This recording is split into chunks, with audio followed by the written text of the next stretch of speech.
Step 1. Flush out boiling water. If the tap was recently used, run the cold water for 10 seconds to clear any residual boiling water and avoid the risk of burns. Step 2. Power off the boiler.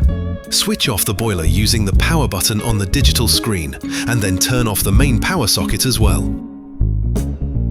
Step 3. Isolate the water supply.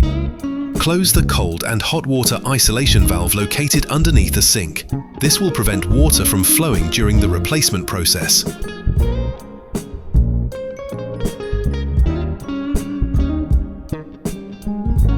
Step 4. Remove the weight. Find the black pull-out hose marked 7, unclip and remove the black weight. Step 5. Disconnect the hose. Press both buttons on the white 3-way connector to release hose 7. Peel off the label. Unscrew the spray head and pull the hose up through the tap.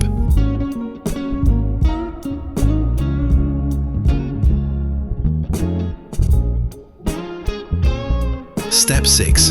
Install the new hose. Remove the label from the new hose. Feed it down through the tap body and reattach the spray head.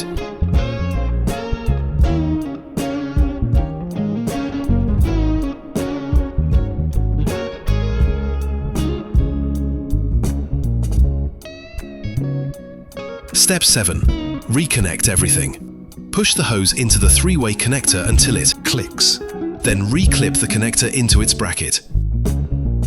Reattach the black weight, ensuring there are no kinks or twists in the hose.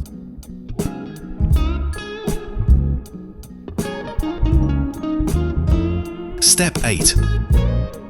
Turn the water back on and check for leaks.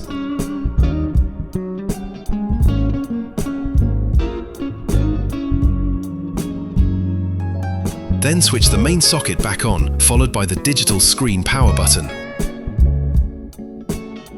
And you're done. The black hose is successfully replaced and ready to use.